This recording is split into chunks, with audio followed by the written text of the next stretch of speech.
Ever wondered what inflation is and how it affects you? Inflation is an economic term that describes a period of rising prices. Over time, as the cost of goods and services increases, each dollar you hold buys a smaller percentage of a good or a service.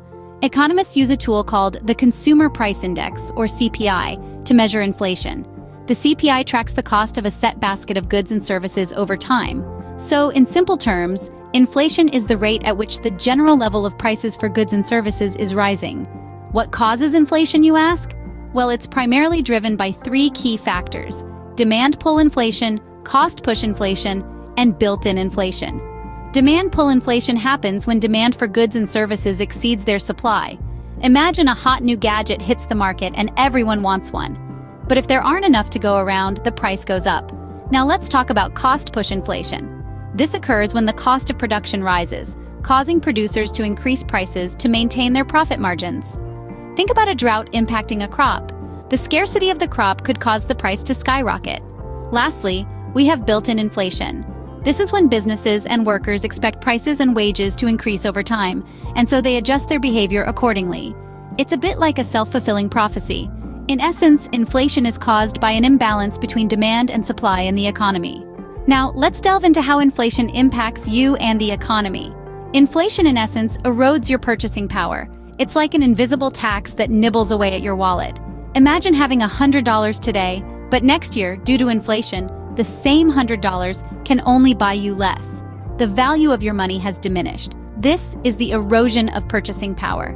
Additionally, inflation can affect your savings and investments. If the inflation rate surpasses the rate of return on your savings, you're essentially losing wealth. It's like swimming against a current that's getting stronger.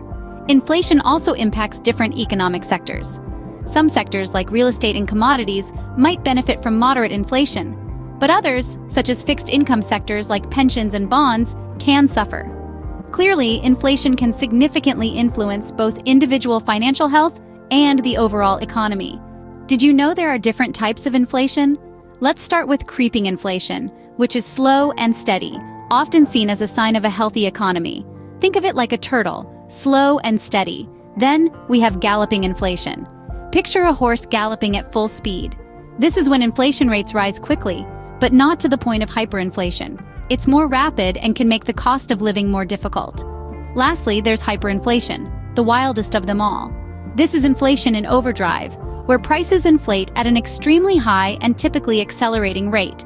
A classic example is Zimbabwe in the late 2000s, where inflation rates hit an astronomical 200 million%. Now, governments and central banks play a key role in controlling inflation. They use monetary policies like adjusting interest rates and fiscal policies, such as modifying government spending to regulate the economy. As we see, governments play a crucial role in managing inflation and its impacts on the economy. So, how can you deal with inflation, and what can we learn from history? Well, one of the best strategies for coping with inflation is budgeting. By keeping a close eye on your income and expenses, you can adjust your spending habits to accommodate rising prices. Investing can also be a smart move. Assets such as real estate or stocks can often keep pace with inflation, helping to preserve your purchasing power. Now let's take a step back in time to learn from some historical examples of inflation. In Zimbabwe in the late 2000s, hyperinflation spiraled out of control, resulting in daily price increases and a loss of confidence in the currency.